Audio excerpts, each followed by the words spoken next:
Estamos de volta na edição de hoje do Observatório da Imprensa, um debate sobre a mídia e as ameaças de inflação que começam a nos preocupar.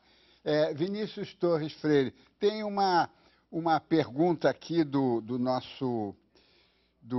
tem uma pergunta que eu quero fazer a você, que foi inspirada no que disse o professor Luiz Roberto Cunha, sobre o imponderável que tem aí com relação ao mundo, não é? Porque, digamos que nós estamos mais ou menos com o pé no freio, controlando o volante, tudo certinho, com todos os mecanismos funcionando de controle, mas tem um imponderável que é o mundo, não é? De repente, uma Islândia dessas aí, que afinal já estourou, mas pode estourar outra, né?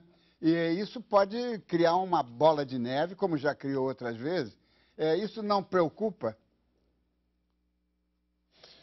Olha, a Islândia da vez são os nossos primos, os portugueses. Mas eu acho que preocupa mais, no que diz respeito à inflação, é que tem dinheiro sobrando no mundo. Dinheiro barato, juro baixíssimo nas economias centrais, nos Estados Unidos e na Europa.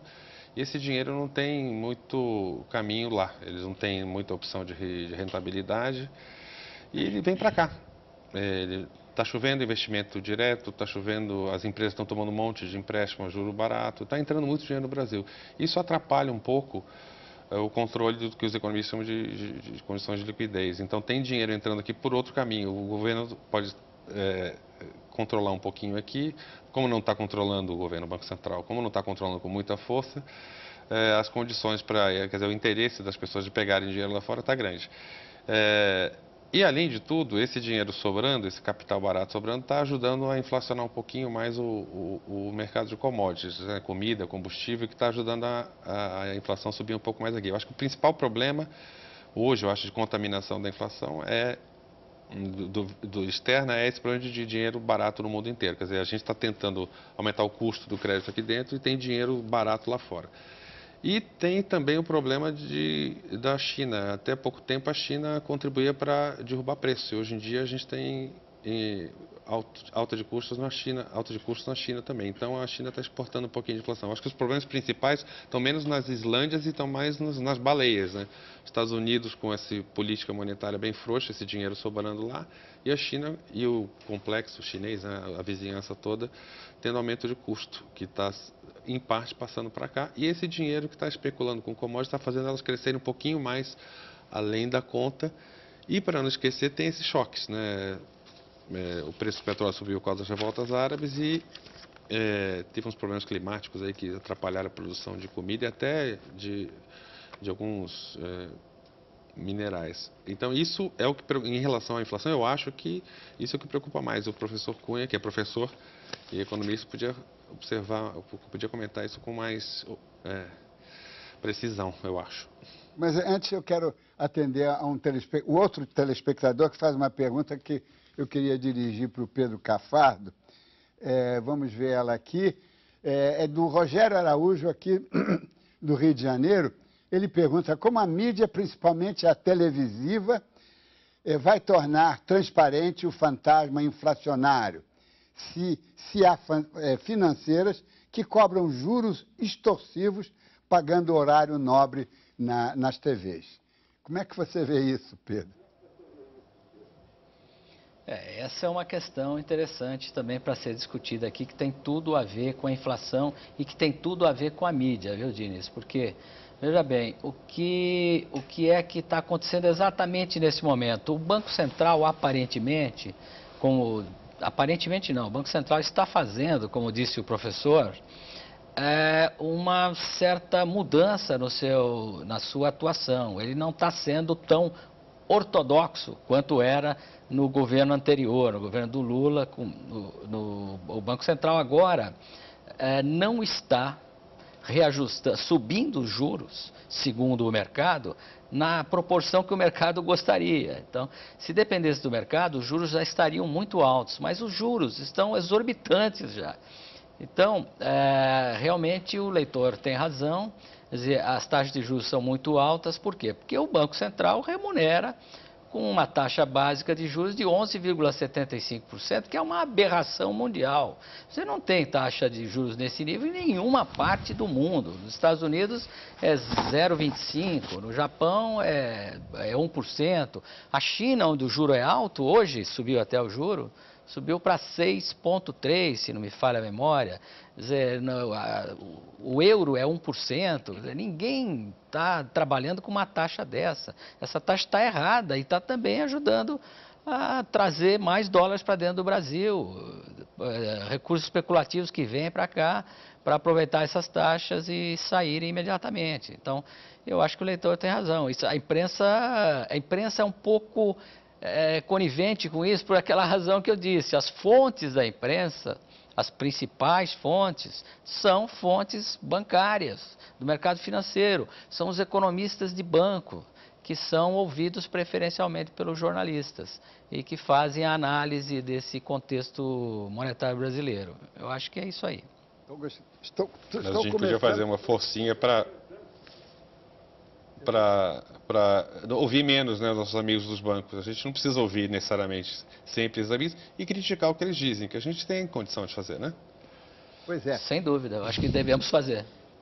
A propósito disso, eu queria perguntar ao professor Luiz Roberto Cunha uma entrevista que me impressionou muito, que foi publicada no domingo no El País. Eles entrevistaram justamente o presidente da Islândia, cujo nome é Rasmussen e tal, eu não consigo lembrar agora, mas ele dizendo o seguinte: olha, nós resolvemos não pagar, porque eles não pagaram a dívida, não é? As dívidas, e ele disse que é favorável à prisão dos banqueiros que levaram à quebra dos bancos. E disse isso categoricamente, o país deu em manchete de página, né? Como é que o senhor vê isso? Diniz, olha, na verdade o que você está vendo hoje na Europa, e não é só na Islândia, na Irlanda também, não é? O governo foi derrubado e o novo governo diz que também não vai fazer o contribuinte pagar o custo. Agora, tem que se entender também uma coisa, esses países se aproveitaram largamente da festa, né? A Islândia, que é um país que não produz nada, a não ser um pouquinho de peixe, não é? Viveu nababescamente durante muitos anos. O povo islandês se aproveitou um pouco da festa, ela pagava juros, ela era um cassino, não é? Os bancos islandeses eram um cassino e a sociedade se aproveitou, como na Irlanda também durante bastante tempo, virou lá o tigre celta, tudo isso. É claro que o sistema financeiro precisa pagar uma parte dessa conta e essa é uma discussão que está até correndo. Agora, por outro lado, não é? A Islândia acabou dando certo nesse sentido, não é? E alguns outros países estão olhando para isso. Eu acho que o fator político hoje na Europa, principalmente, não é? Apesar de como economista, mas acho que esse vai ser uma discussão importante. Quer dizer, vários governos estão sendo contestados exatamente porque a forma como eles administraram a crise, não é? O eleitor está discutindo. O grande problema, eu acho, é de que a solução, não é, para essa questão da liquidez mundial, da crise financeira de 2008, que não foi alertada suficientemente, vai levar muito tempo. Então, no nosso caso, eu acho que o receio, e voltando só àquele ponto que não foi bem colocado, que os efeitos são de inflação, nós estamos um pouco apostando, o próprio Banco Central nessa mudança está apostando, de que na verdade vai haver uma desaceleração mais forte da economia mundial, que na verdade pode não ocorrer o ano que vem. O ano que vem você pode ter um fenômeno ruim, que é a recuperação do Japão, demandando commodities, demandando matérias-primas, não é? E uma recuperação da economia mundial que, num primeiro momento, a redução da liquidez, o aumento da taxa de juros não vai ser numa proporção muito forte, porque também lá são países que estão preocupados com o emprego, estão preocupados com eleições, o Obama não é, vai passar por um aperto. Claro, ele já é candidato. Já é candidato. Então, a gente tem aí, e esse eu acho que é um dos pontos que preocupa um pouco, eu acho que o mercado superdimensiona muitas vezes as suas projeções, tanto que o Banco Central agora vai até separar um pouco que cada um dos componentes que fazem aquelas projeções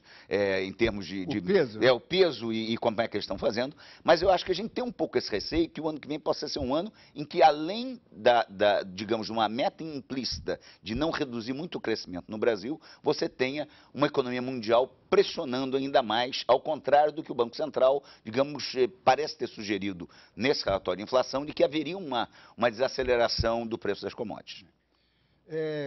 Pedro Cafardo, como é que você vê, justamente estamos falando no imbricamento da política, perdão, da política com a economia, nós temos eleições nos Estados Unidos, quer dizer, campanha eleitoral já anunciada, não é? Nos Estados Unidos, temos eleições já marcadas na Espanha, que foi uma Islândia que ainda não conseguiu deixar de ser. Portugal, evidentemente, também está num processo eleitoral com o pedido de renúncia do Sócrates. Em suma, nós temos aí um monte de fatores. É claro que não são... A Espanha sim, mas Portugal não. Mas essas coisas vão se somando, não é? Quer dizer, o fator político passa a ter uma força. E aí, os que são mais velhos, e eu sou muito mais velho que você, começam a pensar nos anos 30, na convergência de crises políticas com crises econômicas, né? Diniz, eu estava ouvindo o professor falar, então eu vejo de uma forma um pouco mais otimista o impacto da economia mundial para nós aqui dentro nos próximos, a curto prazo e médio prazo. Eu estava vendo hoje os dados da OCDE e o crescimento médio do G7, que são os 7 países mais ricos do mundo, no primeiro trimestre foi de 3,2%. Eles tiram o Japão, porque a confusão no Japão é tão grande que não dá para saber como é que funciona, como é que foi o PIB japonês nesse trimestre, se caiu, certamente teve uma queda brusca. Mas os países do G7 cresceram ainda 3,2%. A previsão para o segundo trimestre é um crescimento de 2,9% também da OCDE. Então, deve continuar. Para o segundo semestre, prevê-se uma queda, uma diminuição desse ritmo, mas o ritmo da economia mundial é muito bom atualmente. Então isso nos entusiasma, porque continua havendo demanda, principalmente de commodities, nós somos o grande fornecedor de commodities, e isso ajuda muito o país. E o fato de haver eleições nos Estados Unidos, por exemplo, e em outros países, proximamente, nos Estados Unidos em 2012, no fim do ano que vem, isso ainda pode ajudar mais, porque eu não acredito que os republicanos, por exemplo, vão conseguir impor nos Estados Unidos o corte de 6 trilhões que eles querem impor no orçamento americano. Certamente não conseguirão, porque temos eleições e o Obama vai continuar fazendo uma política fiscal frouxa, como vem fazendo desde a crise. Então, eu acho que as perspectivas são boas. São boas, sou otimista sobre isso. Vinícius Torres Freire, de novo eu queria trazer a questão do jornalista falando para o leitor, quer dizer, porque o leitor também é um agente econômico, não é necessariamente um empresário, ele é um empregado, categorizado ou não, mas está na hora por exemplo, isso é uma pergunta que eu faço, não é uma proposta, mas está na hora de dizer ao leitor do médio brasileiro, olha, pense em poupar, vá menos a Miami gastar aí o seu dinheiro. Em suma, não está na hora de começar a conscientizar o cidadão de que ele é um agente econômico e que ele, somando todos os leitores e eleitores e cidadãos, faz uma grande diferença. Diniz, eu não sei se você vai me chamar de modesto demais ou negligente, mas eu acho que jornalista e jornalismo não tem como dizer para as pessoas que elas têm que orientar as pessoas em relação ao comportamento que para ela pode parecer não muito razoável dadas as condições da economia. Se ela tem dinheiro, se está caindo dinheiro no bolso dela, se ela está tendo aumento, se as pessoas estão conseguindo mais emprego e existem oportunidades legais de gastar ou investir, as pessoas vão fazer isso. A gente pode falar o que quiser para elas. Se as condições econômicas são essas, a gente pode falar, a gente pode escrever, a gente pode dar dicas. Uma outra pessoa pode achar interessante a nossa dica de investimento, de algum jornalista que tem consultoria de investimento pessoal, por exemplo. Mas no agregado, na soma, o que vai orientar o comportamento dessas pessoas, de nós todos, vão ser os sinais da economia. Se tem dinheiro, se as pessoas estão otimistas, se elas têm perspectiva de não perder emprego, se elas têm perspectiva de investir, o investimento dela dar retorno, elas, quer dizer, investimento produtivo, eu digo, elas vão investir, vão montar um negócio, vão gastar mais. Esse é um problema que eu acho que o jornalista não tem nenhum grande poder de fazer com que a economia vá para cá ou para lá. Você seria a favor de dar um conselho desse tipo, se fosse o caso de dar? Eu acho que a gente tem que oferecer para o leitor um cardápio Um conselho de... para poupar ou para consumir? Porque o Lula fez isso durante a crise, preferiu dizer, gente, vamos consumir. E deu certo, porque o país começou a crescer. Será que é hora agora de dizer, vamos poupar, nós temos que poupar? Agora, você vai dizer para as pessoas, vamos poupar. A pessoa vai olhar, a taxa de juros é suficientemente interessante para poupar? Ou você vai ser mais interessante para mim comprar um apartamento, investir num negócio novo ou gastar? A gente pode falar à vontade o que eu quero dizer é que, na minha opinião, Diniz, eu não concordo muito com essa... Não sei se foi uma opinião, foi só uma pergunta que você fez. Eu acho que países como o Brasil, países em desenvolvimento, precisam ter crescimento forte, firme sempre. Então, a gente tem que mandar as pessoas consumirem mesmo. Como fez o presidente Lula no início da crise e funcionou. Porque se a gente tivesse parado, se tivesse uma atitude... Eu vou ter que fazer uma interrupção, porque nós estamos em cima da hora e chegamos ao fim do programa. Eu quero agradecer a presença dos jornalistas Pedro Cafardo e Vinícius Torres Freire e do professor Luiz Roberto Cunha, aqui no Rio de Janeiro. Na semana que vem voltamos ao nosso horário habitual, às 10 da noite.